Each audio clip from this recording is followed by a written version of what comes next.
Huzzah! Okay. So we start things off randomly like this. I almost just kept quiet and watched you, but I remembered that we have audio listeners who wouldn't see the look I was giving. But yes, guys, welcome back to part 2. It's nothing but football. Nothing but football. It's quite descriptive in the name. Thank you for joining us in part 2. If you didn't catch part 1, we were wrapping up the fixtures. This is Gameweek 10. Yeah. Yes. Mm-hmm. We're wrapping up the fixtures of Gameweek 10. Obviously there was a lot of controversy and whatnot. But all that controversy led to a lot of things, actually. The first one being the sacking of Tottenham Hotspur manager Nuno. Is it Nuno Espirito Santo? Espitos, yeah. Spitos, yeah, that guy. Yeah. Braspiti. So yeah, he got fired, and they have brought in Antonio Conte.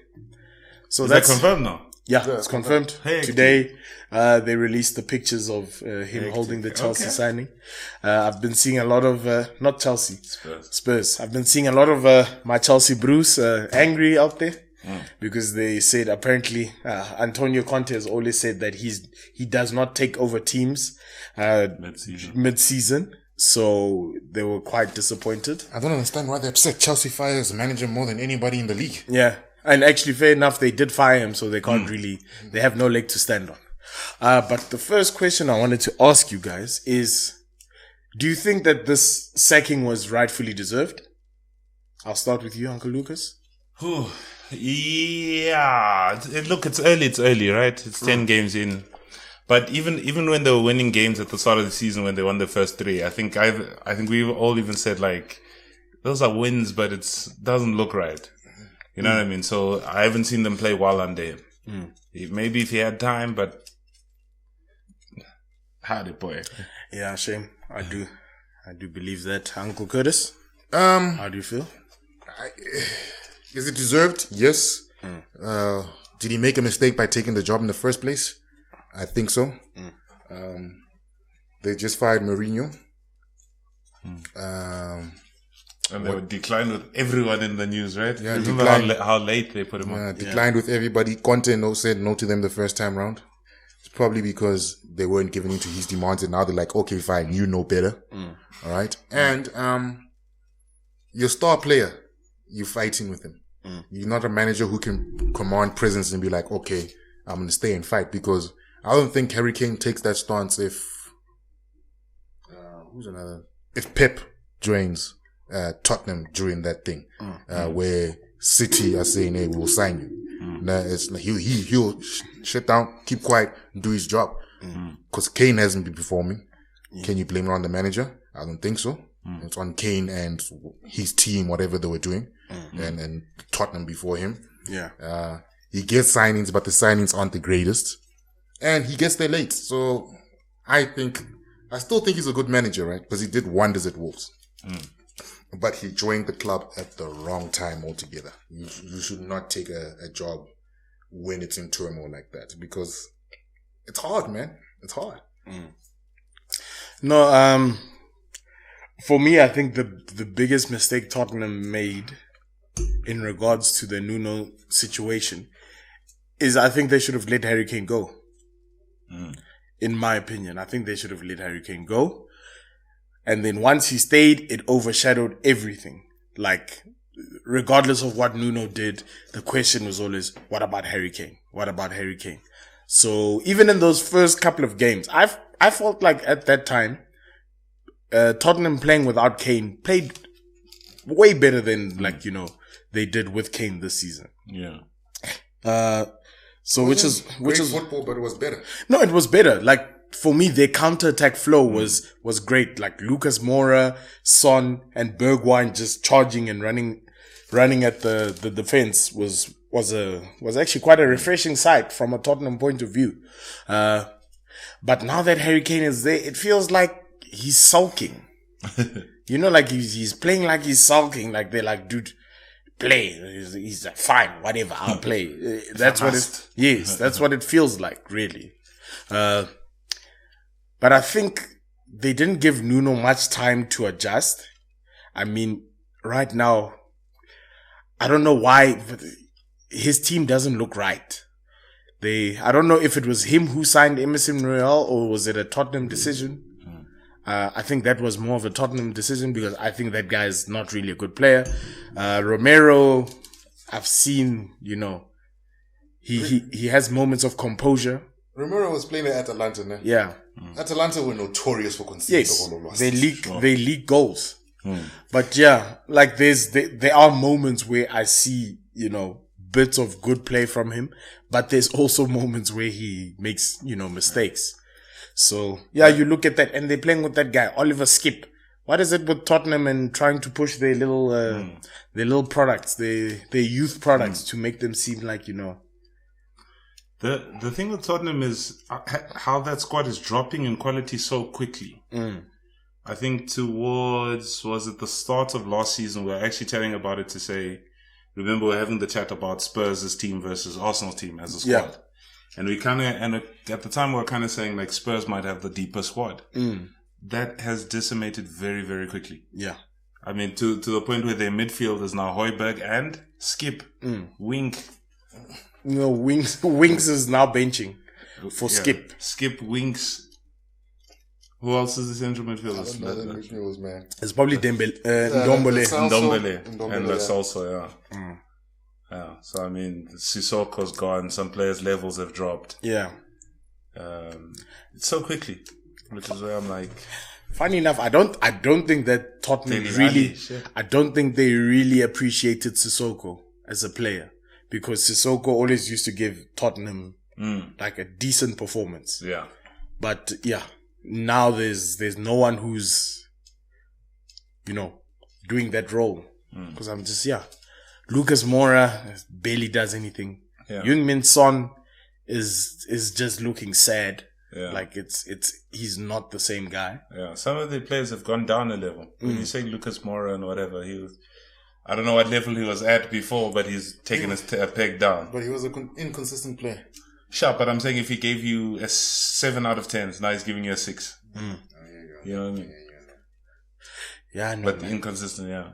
But in conclusion, what do you think? Firing, was it needed or not? Yeah, probably. I want to see how Conte gets on first, man.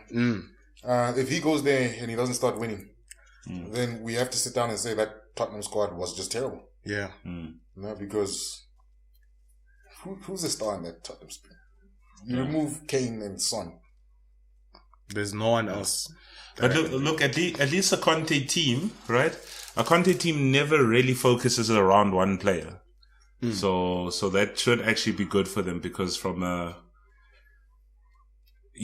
But Tottenham has always been a one-player team. Eh? They've always been a one-player team, Tottenham. You know what? Yeah, and that's their flop right now. To tell you the truth, I also believe that this firing came because they realized Conte's time on the market is probably about to end.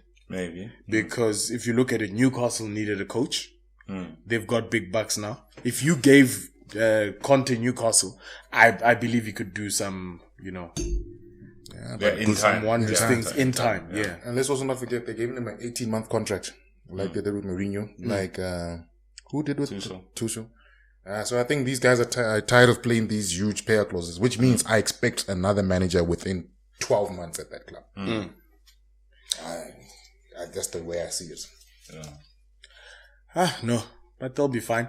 They should have sold Harry Kane. They lost out on what, 100 million? Yeah. It was 100 million pounds. They've lost out. They'll never get 100 million pounds again. It doesn't matter. They could get 50.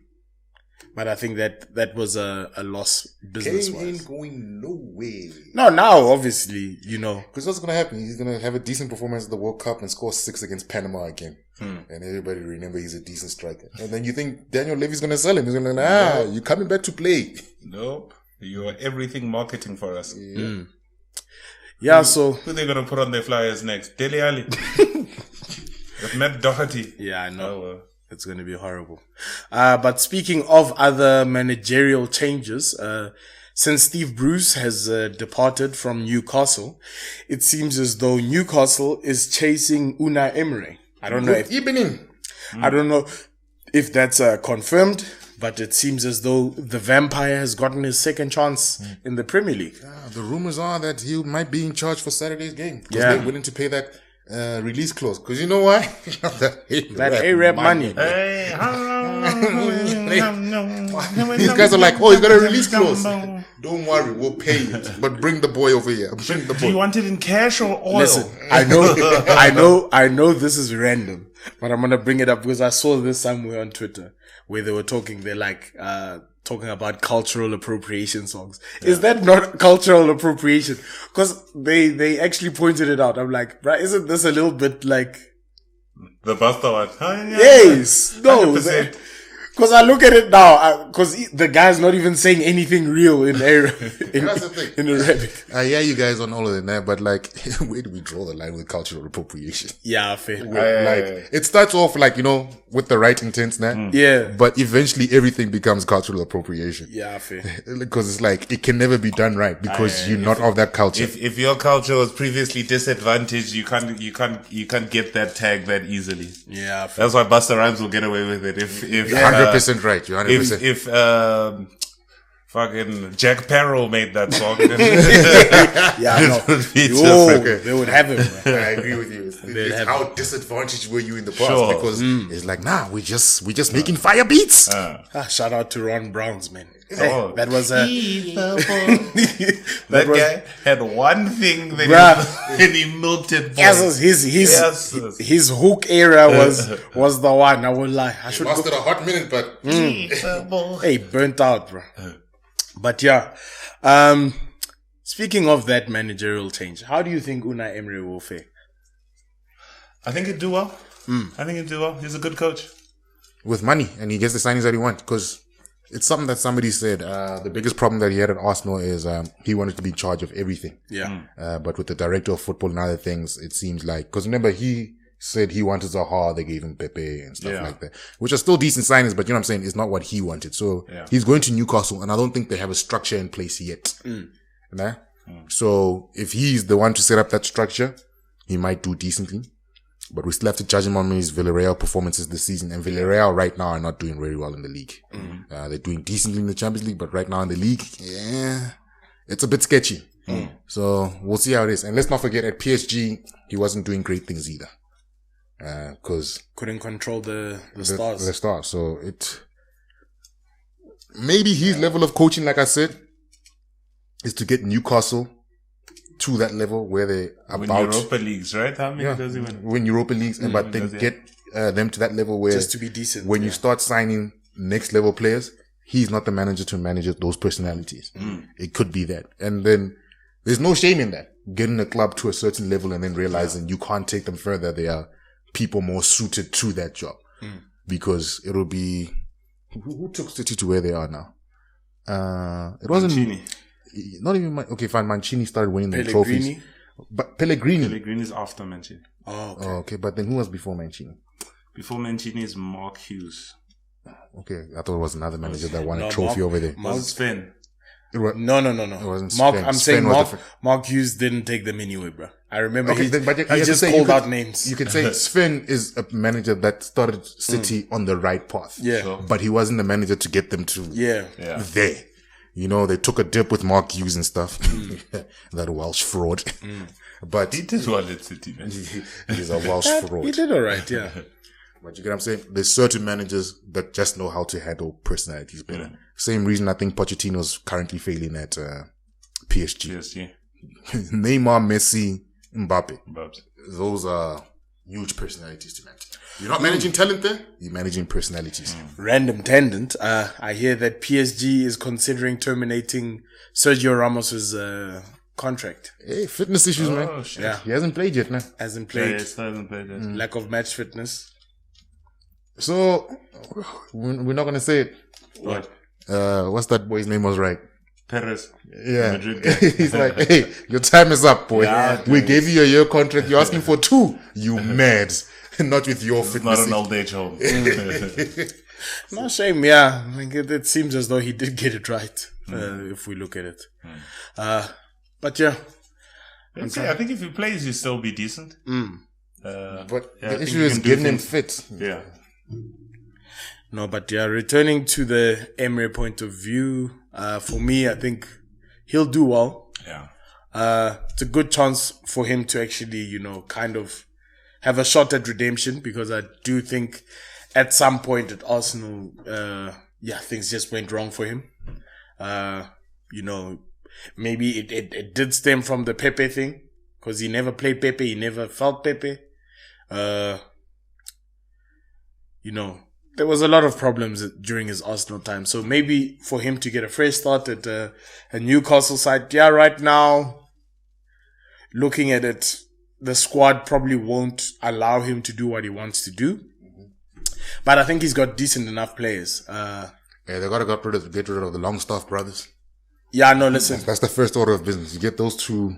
In fact, yeah, man, it's like getting rid of like a good 9 players in the squad. Are not gonna much be more, boy. That's a relegation surviving squad. No. Yeah, but you get what I'm saying of the first team squad, like Sure. a good 9. You're not gonna get rid of one once, but like there might be one guy who makes it because he puts in good training performances. But yeah, but fair play. In all fairness for them, they did lose their club captain, Dubravka, the goalkeeper. He's been out with injury. He's a decent goalkeeper. I mean, they were playing. Those guys have been backups to backups. So yeah, it obviously did go wrong. why did for Tim them. Krul ever leave Newcastle? Why? He was Got older. hot and cold. He was very hot and cold. So even at Norwich, you can see he's a hot and cold goalkeeper. Sure. He'll give you a brilliant performance while they're beating them 5-0. And then he just makes those impossible saves. Yeah. So yeah. And he's one of those keepers that looks good when he's busy. Yeah. But concentration. Nothing. Yeah, no. But I think in other football related news, I don't know if you guys saw, there was an incident with Sergio Aguero during the game where he went off the pitch because he had chest pains, or it felt like there was something going on with his heart.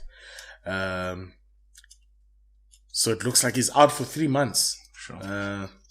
This actually led me to think about, that topic that we once discussed where we said, players being overworked and it taking a toll on their bodies. Do you think this is a case of such? No. Or do you think the man just doesn't want to be at boss? Nah. That injury prone player. Nah. Overworked. Nah, my boy. How many games did that guy play for City in the back end of the season?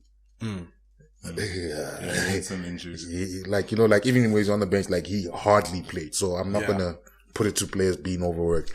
I don't feel sympathetic for players that earn £300,000 a week. Yes, Slave Master Chris.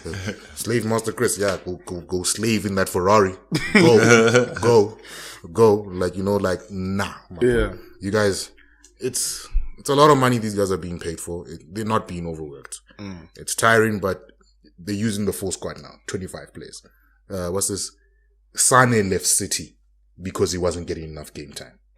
Nah? So when we're saying that we're overworking players, unless you're playing for Burnley, I don't want to hear it. Burnley, very random. Yeah, because they have the smallest squad in the Premier League. Probably. Yeah. They say they starting 11 is they starting 11. So And that's it. Chris Wood or nothing. It's Chris Wood. Can you name me one player on the Burnley bench? Maybe Jay Rodriguez. No, I can name some, but I get your point. As in, they're not the household name. Yeah, but you get what I'm saying? I think it's just, he's trying to get out of Barca at the same time. Let me not say, there is health problems there. Maybe his time is up in football. He's 34. He's been injury prone. Maybe he's not supposed to be playing football at that age. So it could be that. But overworked, nah. You won't get that comment from Chris. No, but I expected that from Slave Master Chris. While he's driving a Porsche. Yeah. Look, heart issues is probably something else, right? So, I mean, that's sad in itself. If there's something these players are doing, because that That story comes up a little bit more nowadays, right? It's really been it's been a prominent issue. No, like these days, like Ericsson and the thing. Yeah, because I was actually reading some weird article that was talking specifically about that, where they were saying that if you look like, probably like 10 years ago, 15 years ago, this wasn't happening at this rate. There's a lot more instances of this. Yeah. Because the game's about athletes now. So the more you can run, the longer you can run, the more intensity, whatever. Yeah. Which just goes towards them pushing all that caffeine stuff. I mean, if you listen to the players the night of a game, after a game, they can't sleep. Yeah. Because they have to let all those caffeines and whatever pass through their bodies. That's why I say the problem with football is because I remember we did speak about that once where I was like, hey, Joel, the beauty in football of the lazy players, no more there. Yeah. So, yeah, man, like they overworked in certain football clubs because of certain styles of play, i.e. Liverpool players are overworked, I believe. Those niggas run. City players, okay, Leeds, but Leeds looks like they've changed a bit. Yeah. They realize they can't keep going at that pace because now it's not the same Leeds from last season. Yeah, true. Yeah, but not every club. And that's what I say. The beauty of football disappears when you don't allow certain players to be lazy. Because certain players just need to walk on the pitch and just find that one magic pass that will say, oh, how did he find that? That's because he was just doing nothing for 90 minutes and saw all the spaces in between. Yeah. No, it's like that. I mean, like the Leeds guy. Remember, we said all the players have to step on a scale before they enter the training ground every single day. And then they said, "Oh yes." Clichy was talking about Pep. He's like, Pep and them will tell you what weight you should be. Yeah, like your body looks this. Yeah, you need to. He was talking about the Yaya Toure thing in Pep. He's like, Pep will tell you what weight you should be. Like, if you don't agree with it or whatever, it's harder. He'll tell you. Yeah, come on. And that's too much science behind football for me, man. Because when you start telling players you should be this weight, what, we forget United legend George Best was an alcoholic and a smoker. Boy, straight. That man came to. I never watched that player, but the way they talk about that man, he came on to do wonders. Sure. Smoking and drinking every week, dog. That man scored a hat trick and then went home and took three betties home. Ronaldinho, boy. Ronaldinho, dog. Guys, is it me or is there Paul Scholes smear campaign going on? Why you say that? What's going on? I don't know if you guys have seen, but it happened once he started talking about Solskjaer. Obviously, the first time Atalanta, and then the game after. Did they find him with somebody's toes in his mouth, dog? Yep. What's going on? That was the one. Exactly that. There's a video. Yes. Even worse. And now there's also the leaked photos of Paul Scholes at a club, getting handsy with a female. So yeah, it looks like there's quite a smear campaign against this man. Do you think the media's on Solskjaer's side? No, it's split. It's split. Plenty of people saying he should get fired. Yeah. The people who back him are Ferguson. He's like, we got Ferguson in his corner. Yeah, I think there's a lot of media attention on United, right? Just in general. So I think, and especially United is a great storyline right now. So there's actually a video I wanted to show you that Chris showed me. The one where Roy Keane is slandering basically Alex Ferguson. He went into Ferguson. So he basically, this video, I don't know, it was an unofficial, fan interview where Roy Keane goes on to say, I don't know how Sir Alex Ferguson got this praise as being a man manager. He was never a good man manager. Then he starts naming the Man United players who've been let down by thing. And obviously the fact that the Ferguson family benefited a lot during the time, Sir Alex's time at Man United. Is it that thing where they're on the stage and he's with Gary Neville? Yes. Yeah. Okay, I watched that. And Gary Neville tried to maintain composure. Yeah, you know Gary Neville still loves Ferguson, though. No, he does. Why are you slandering him while I'm here? No, he... But even, like, okay, Keane makes a lot of good points in that thing, right? But he also sort of... Like what you're saying is that guy gets a lot of praise, but the dressing room ran itself. Yeah. As in he never had to get involved into the dressing room because we were big enough players. We managed itself. Yeah. But I'm like, how many different dressing rooms did he make to set that up? Like he did his job, dude. But I'm the sure. fact that he got a captain like you means I don't have to get involved as much. But maybe it's also because of the fact that they had a personal beef. Oh yeah. So There's a lot of truth mixed with a lot of embellishment from Roy Keane's side. Yeah. And because one-sided. Yeah, it's one. Yeah. Just like when Ferguson tells his story, he's the greatest. You know what I'm saying? He is the greatest football manager in England. Let's not get it twisted. Yeah. But it's always going to be towards that bias. So you have to take everything that both sides says with a pinch of salt. Yeah. No, fair point. Since there isn't really much to talk about, from a footballing, no, there is. There's the elephant in the room. That is the UEFA Champions League. So I thought, we don't normally, get into the Champions League in detail. But I figure since it's the halfway point, we can kind of, have a look at the groups and give like an opinion of who's going to go through. Even though, this is halfway. We've seen what teams can produce. So I thought, let's just do that. I figured we'd start at Group A. That's the group with PSG leading it. Second is Manchester City. Third, Club Brugge. Fourth, RB Leipzig. I thought we'd look at that and kind of try to see who we think will go through in that group and who is essentially gonna go home. And Who's the top two right now? PSG is number 1. City points? number 2. PSG 7 and Manchester City 6. PSG and Man City are going through there. Yeah. This one, Leipzig might make Europa League, but they're going through. North Club Brugge is 3rd with 4 and Leipzig has got 0.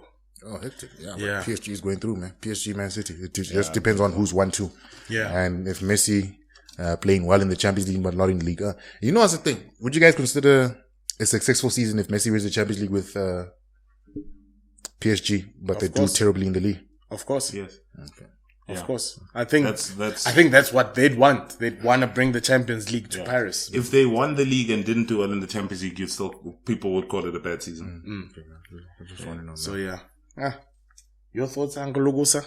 On that group, City and PSG to go through. Leipzig probably to take Europa League spot, but City and PSG. Okay. For me, No, fair. Then we go to Group B. This is actually quite a tough group. It's got Liverpool at number 1. Atletico. Points at the same time, please. Okay. Liverpool, number 1 with 9 points. They've collected all 3 from the 3 fixtures. Atletico, number 2 with 4. Porto, 3rd with 4 points. And AC Milan with 0 at the bottom. Who do you think goes through there? Liverpool definitely go through. Atletico will go through. Yeah. AC Milan are getting knocked out. Yeah. So they're not even seeing Europa in your opinion. No. Same, yeah. All right. Porto's already on 4. They just have to get one more win at home. They're on 7. Pretty much. No, fair. I also do believe that, AC Milan, it's not going to work out for them. Because AC Milan, maximum points they can get from this point on is what? 9. 9. They're not beating Liverpool and Madrid twice. Yeah. No, I think AC Milan's time out of the Champions League, they're struggling to manage league and what's his name? League and that was a tough group to get into as well. Let's not get into it. No, it is. But I'm saying that the fact that because I'll look at their league standing in Serie A, I think they're number 1. So they're number 2. So basically that juggle with, your league position and Champions League, I think they're finding it quite difficult. Yeah. Man. If AC Milan win the league title this season, the manager did his job. Yeah, no, true. Sure. It will be how many years since? It's been a long time. Yeah, since before the Juventus scandal. Yeah. With Pavel Nedved winning There's a lot of redress that needs to be done in football. Ballon d'Or. One day we need to talk about that because I don't think he earned it. Well, not even... He didn't earn it if you looked at their stats. So, yeah. But yeah, I think we all do agree that it'll be Milan out. One day we need to talk about Ballon d'Or. Is it how good you are for your club, or is it what trophies you win? Because it's a popularity contest. To me, it's how good you are for your club, even if you win no trophies. Like, if I score 60 goals at a top level club, let's not get it twisted. Like, if I'm playing for Man United and I take my club to 4 finals, we might lose all 4, but I was the best player. And then the one game I didn't perform in the game that we lost, I was still the best player. Yeah, so I agree with you, but that's obviously very subjective, because now I take my team to these things and I win it. You're telling me you're better than me when I did more than you. No, but you see, you say you take these things to your team, but I double everything you did, and you're not the reason I read. When I say that... But you doubled it for nothing. It's like scoring in a 5-4. Yeah, but who's the best player? Who was doing the most? But why does that make you better is what I'm saying. You need to take your betterness into doing something with it. I'm saying I understand I'm not sure you're saying it should be built solely on it, but I understand the winning as a category. Okay, then the way I look at it now, to me with that Ballon d'Or, if we're looking at what the team does, we need to get rid of that individual award, because then it's a team thing now. No, because I'm not saying that. I'm saying being part of a winning team also. Yeah, but it's like I compare it to MVP in basketball, most valuable player, not which team won what with which player. It's who was the most valuable player to the team. And if I was doing more than you, irrespective if I won trophies or not, I was the better player. Yeah, it's just that I had a terrible team, and that's what it comes back down to. So I hear you. I just think that is the most subjective thing there, because then with none of that metric, the best player for you is not the same best player for me, and not the same best player for someone else. It's a popularity contest. Yeah. It's literally that. If you're being spoken about a lot, I think you end up being in that conversation. Because I'll give you an example. Let's look at the Golden Boy Awards. The Golden Boy, yeah, Golden Boy Awards. I'll start with that. How realistically, how does Saliba make the Golden Boy shortlist? Don't get me wrong. He's been decent at what's his name at Marseille. Yeah. But do you really think he's one of the hottest talents in the world right now? Yes. Okay, yes. Yeah. He went to OG Nice. He improved their defense. They improved league position wise with him there. No, but I get what you're saying. Don't get me wrong. Like, I agree, but there's a shorter list. Like, I get making like 30 men, but he made the shorter list. So you kind of have to start Saliba's been on everyone's lips. The fact that, we all looking at it and saying, why isn't this guy playing? Yeah. Yeah. But when you take the age cutoff of that golden ball and then compare him to his peers, he's the best of the bunch. I'd have to start like looking around, but it feels like there's better talents that could be on that list. Don't get me wrong. I'm being objective here. I understand he's an Arsenal player. I like the guy as a player, but then I also started to look at it as in like, this is a coincidence because everyone's talking about you saying you're the next big thing. Do you remember Anderson at Man United? Yeah. He won a golden boy. He won it. He took the trophy. When he was where? Porto. Yeah, when he was a Porto. But he was German at Porto. No, but you see. He was German at Porto. And he was a different guy at Man United. Yeah. Yes. But I get what you're saying when you say popularity contest. Yeah. That's even like, which is why sometimes I sit there with the Ballon d'Or, with the Golden Boys. I'm like, hey Joe, it's who you feeling at the moment in time? Because, guys, if we being like 100% honest, ever since Messi started winning those Ballon d'Ors, has there been a better player on any given year? Yeah, Ronaldo has deserved. Fine, I'm not saying, but I'm just saying in general, besides Ronaldo. That's why I said, like... besides Ronaldo. Like, has there been another player? Lewandowski. Only last year. Only last year, but like, when you look at his numbers, Lewandowski had to reach to his level that Messi was declining to. Sure. You know what I'm saying? So, has there been better players and stuff like that? And then, cause even when you hear some of these pundits talk about, no, Messi shouldn't win it this year. It's like, but mate, do you see the things that he was doing for Barca? We see it this season. Barca only make top 2 last season because of Messi. Yeah. You know? So Barca only make it to quarterfinals of Champions League because of Messi. Nah? This season, they're nowhere to be found in any of those competitions. Nah? Which brings me down, how much did you improve a club? You weren't good enough to win because the other teams were better, but what you were doing for the club took them to that level, which makes you the most valuable player, or that category of player, if you get what I'm saying. And I'm talking about last season, not Messi at PSG. Yeah, but so you'd put that Messi season above the Lewandowski season last year? I could. Eh? I could, because it's Germany. It's Germany.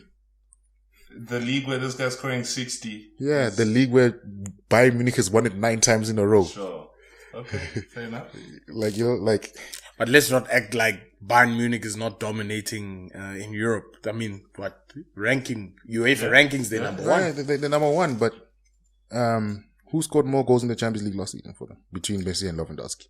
I'm pretty sure it's pretty close. I'll be surprised if it's Lewandowski. I'll actually look that up. Who's lost his Champions League top scorer? Isn't that Lewandowski? No, they get knocked out by PSG. Where in the quarters? In the quarters. That might be because PSG get knocked out in the semis by Man City. It even looks like they know what it was. Haaland who was top. With how many goals? With 6. Okay, and then so hold on. Jeez, what are these names? Lewandowski. Oh. No, why is it showing me this year? Sebastian Haller's top goal scorer this year. Okay. Unrelated. Yeah,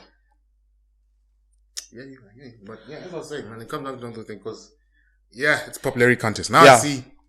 But basically it was Haaland last year.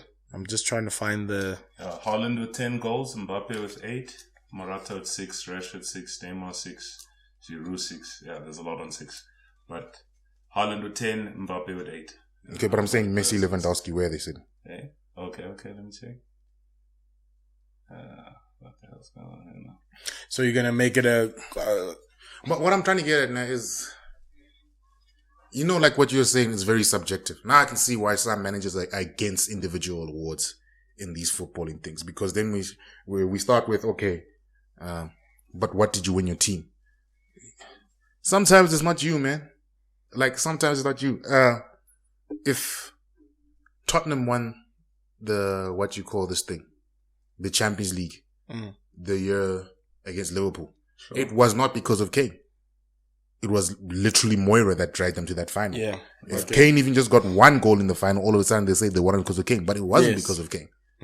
It was because of Moira. So sometimes just winning things with your team does nothing, because we think about it now, we don't remember Kane having a memorable Champions League season that season. There are other players. Was he on the Ballon d'Or or whatnot? I don't care if you're... Are you saying if he won, he would have been... Yeah, like they put Jorginho there. Eh? Like they put Jorginho. Where did Jorginho finish? This year. Oh, he's on the short list. They haven't said top 3.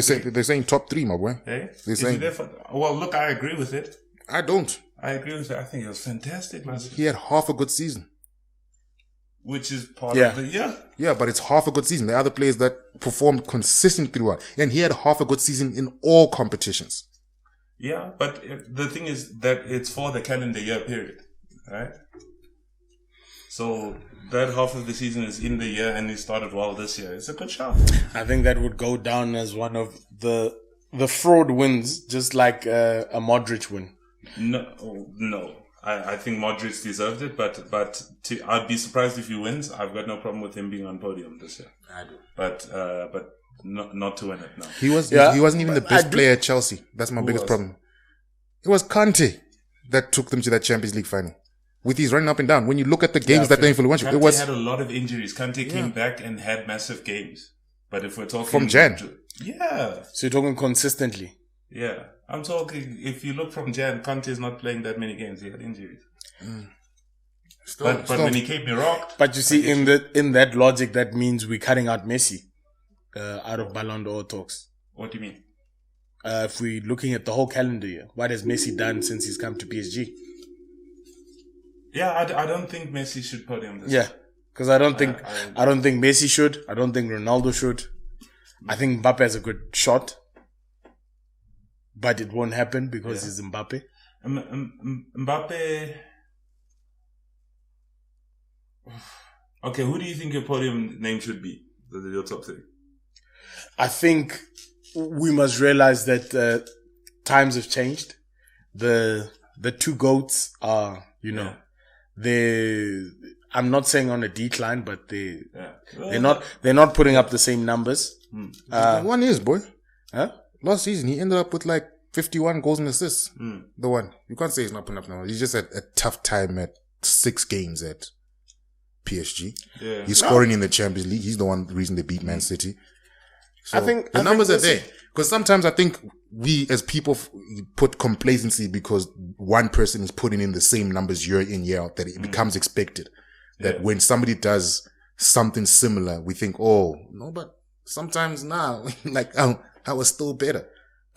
I just think there's... Because you know what I say? The key difference is to me, Barca finish where they finish because of Messi, with all the injuries he had and stuff like that. As soon as that man leaves the club, Barca fall apart.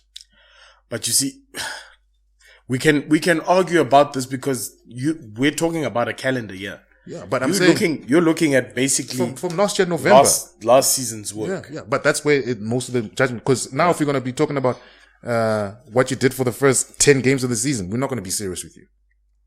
I get you, but okay, sharp. They'll probably bring in the Copa America. He does have, because they start from last. He's got a more realistic shot than Ronaldo. They start from last year November. Yeah.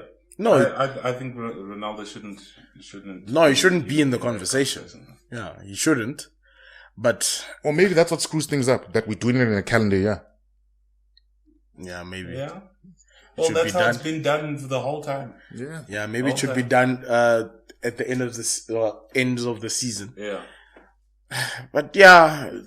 But look, from a Messi perspective, and I take it back saying he shouldn't podium. He actually should. But I mean, you look at Lewandowski and you write off some of his goals because of the league he's playing in, but you don't do that for La Liga. Yeah. La Liga. The league with the most Europa Leagues. Osasuna. The league with the most Europa Leagues. Yeah, but I'm saying there's a whole bunch of goals there. I don't consider it the same. The top 7 in La Liga is arguably the best in world football. Go look at the bottom. Get all the goals again. Guys, Celtic Villa got relegated and that was a decent team. Chief, there's teams in La Liga that don't even get shirt sponsors because no one cares about them until they play Real Madrid. Yeah, that's the teams where no, but those teams are still decent playing football teams. Remember Diego Forlan? Yeah. Could barely he played well but couldn't get goals at United. Bang, top scorer in La Liga. Yeah, because they play towards this type of football. So we're not going to do that. So the level of competition in La Liga is... They win in Europa Leagues more than any other league. Look, that top bar, as in it's top heavy La Liga, right? There are 20 teams. Once you go once you take the top 8 aside. I hear you guys, man. What you're saying is, man. It's Levante and whatever they're scoring I hear you, but then when we look at the other leagues, Bundesliga is not even top heavy, it's top 1 heavy. I think it's got more competition over La Liga. How if they're not even winning Europa Levante. League? They're not even winning Europa League. Those teams that all these guys get 42 hat-tricks against. They're not even winning Europa League. Did we see Schalke last season? Did we see how terrible Schalke were? Hear me out. What I'm saying Schalke's a team going through bottom end where they go in stat pad. That's what I'm saying is but they don't go in stat pad. They don't go in stat pad. How many hat-tricks does Ronaldo and whatever have? And who are they against? Man, those guys were scoring 2 goals against each other respective clubs per game. But they were scoring hat-tricks and 5 goals against Mallorca, against Levante, against... I think we give Bundesliga a lot of disrespect. Sure. No, I don't. And I think we give La Liga a lot of respect because of what happens in those 6 spots. Guys, like Bundesliga 9 seasons, guys. 9. No, I get that, but it's because of the model. It's because of what happened. Yeah. It's because what is it? Apparently, Bayern lent money to some of the teams while they were going through financial crisis. These clubs don't do well in Europa League. They don't do well in Champions Leagues. Who? My guy, Getafe, Levante, Cadiz, Alaves, Elche. Do you know where Getafe? Do you see where Getafe is in the league? Those guys have been jamming. Getafe just beat Madrid last year. Getafe is bottom of the log. They just beat Madrid last year. Dude, Mönchengladbach just beat Bayern 5-0. the other day. Cadiz, dog. You're gonna Mönchengladbach. Do you know those guys? Those guys are 10th. Yeah, but they're not only a top 5 club. No, well, they had a fantastic season last year, but Guys, I'm saying Bundesliga is top 3 leagues. Freiburg is 3rd. Yeah. Nobody But cares. After Bayern Munich, nobody cares about that league position. But this is why I'm telling you. What I'm saying is no one cares about Cadiz, dog. Yes. Yeah, but La Liga, I could blink. I could literally close my eyes and imagine how that table looks. Yeah. Besides, barring the fact that barring the fact that Barcelona is having a bad season. No, tell me.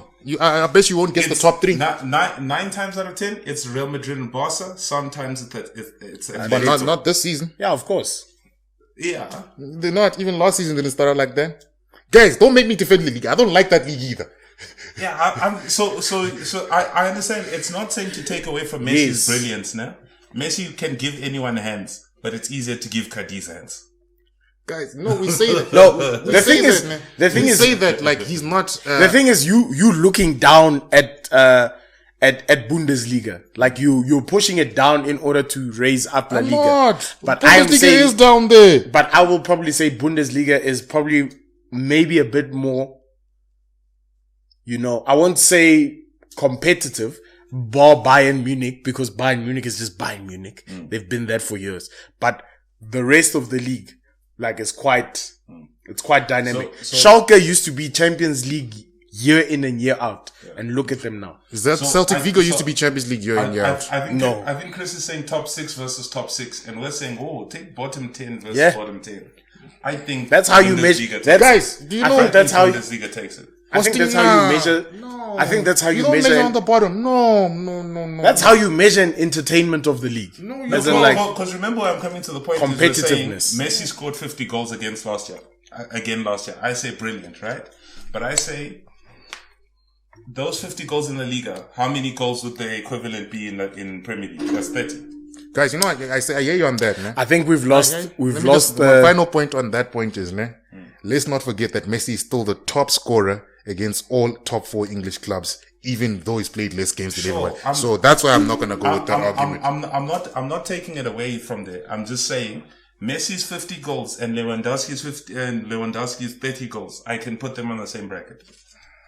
Because those goals are harder in. No. Yeah. No. 50 verse 30. Maybe 50 verse 40. I can. No. Bayern is putting hands out weekly, 5-0 to teams. Weekly. They're beating teams 5-0. They'll be 4-0 down at halftime and win 6-4. So I will not do that. That doesn't happen in La Liga. What? It doesn't happen. Where? In 4-0 at halftime and they come to win 6-4. It's never happened in La Liga then. Bayern was doing that consistently. When did they do this? Last season. I can show you games, my boy. Listen, I promise you. I'll give you until next week. No, I'll give you next week. I'll show you end of this episode. Show me. But I don't believe that a team comes back from 4-0 to win 6-4. I'm telling you, I don't believe that. Yeah. Maybe in a cup game, yes. Probably. This is probably in a cup game. But in the league, listen, I think you... But while you're doing that, I'm going to carry on with this. Group C, let's just look at it. Because Group C is Ajax, Dortmund. Skip that one that has young boys in it. Yes. So Group C, Ajax number 1, 9 points, 2, Dortmund. Dortmund with 6, 3 Sporting, 3, Besiktas 4th with 0 points. From my point of view, I think that's going to kind of stay the same. Yeah. Sporting has a chance I think Dortmund will be top. Sporting has a chance, but I think it'll be like that. Group D is the one that I actually wanted to discuss. This is the reason why I wanted to speak about this. Number 1 in the group, Sheriff with 6 points. Number 2, Madrid with 6 points. Number 3, Inter with 4 points. Number 4, Shakhtar Donetsk with 1. How do we think that's going to end up? Madrid will top it for me. Madrid will top it. Inter should be next, but Inter in the Champions League. So I don't know. I'm putting my neck out for Madrid, but to tell you the truth, for me, Sheriff have really impressed me. There's that one, I think he's the right wing. I don't know what his name is. I'll look for his I name. don't think they'll go through though. He's the guy who scored that wonder goal, the wonder goal against Madrid. Let me check. Yo, it's not even gonna show me. I'm looking for. Let me look for. I shot the sheriff, I was looking for but I didn't shoot the deputy. the last Sheriff match. There's a guy who keeps scoring. Yes, Sebastian Till. Great player. Like he's got a magic left foot. So they've surprised me as a team, but I think it would be, Madrid will come number 1, but that number 2 spot is going to be tricky because Inter can blow. We've seen them blow this position before. So We'll see with Inter. I know no, don't worry. I don't care about them right now. Yes, look for that thing. Group E, number 1, Bayern with 9 points. 2, Benfica with 4. 3, Barcelona with 3. And then Dynamo Kiev with 1 point. How do we see that going? Barca might not go through. Oh, we forgot to say, Turvy got hired as Barcelona coach as well. Did he? Mm-hmm. Oh. Is this live news or whatever? Oh, yes. It was reported earlier. But yeah. So just for coaching a Saudi Arabian team? Yeah, man. Club legends have it easy, eh? It's very easy. Especially this era of coaching. What? Why? I don't know what to say. It's the thing of the club's traditions, ambitions, and how we play football type of thing. Hey, bro, if that team is in trouble right now, if it was smooth sailing, if you were taking over after you're coming like second, I'd understand. You're just gonna implement the club philosophies. Hey, dude, your goat came from Japan. Eh? It can happen sometimes. No, dude, but our goat at least had some years on him, bro. Sure. Yes. So yeah. And they say his Saudi Arabia team was passing Barcelona stuff. I saw that dog. Against Punjabi But yeah, for some reason I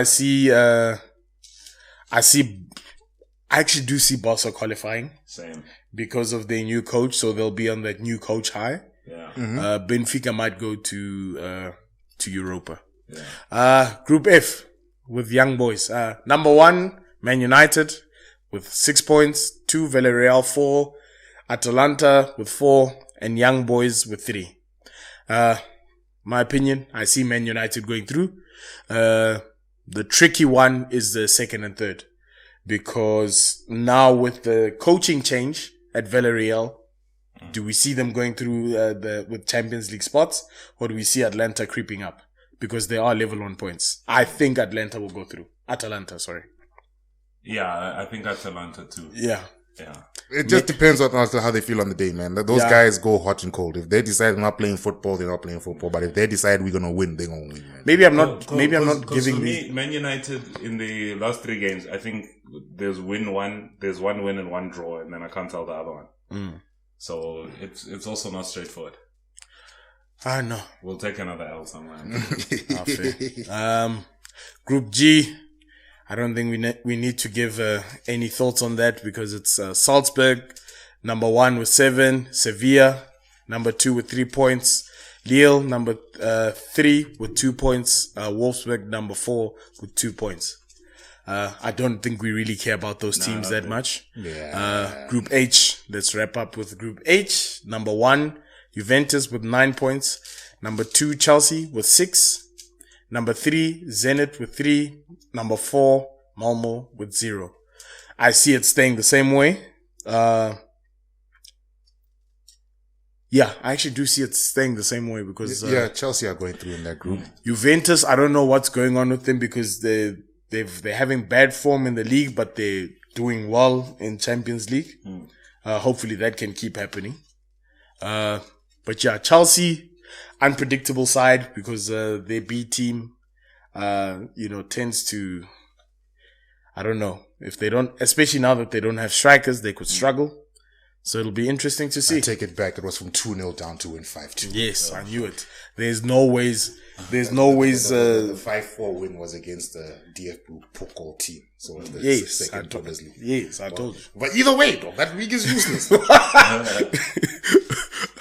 I like the system they have, but it's useless, dog. It's Bayern Munich and the rest. No, I get you. It is. It will be for a while. Yeah.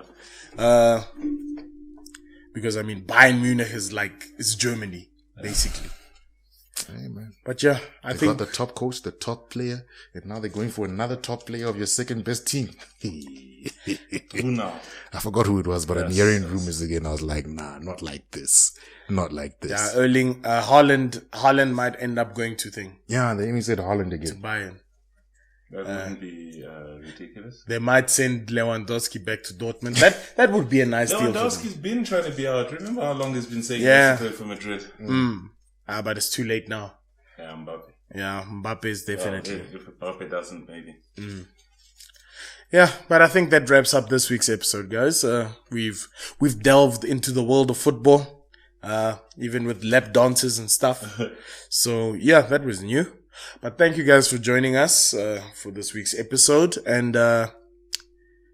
guess we'll catch you next week. But I'll let the guys do their sign out phrases before whatever they decide to depart. Uncle Lobosa. And then I see Uncle Curtis is pushing the gang with that gangster rap. Yeah, but guys, thank you for joining us this week. Guess hope to see you next week as well. Cheers. Hey.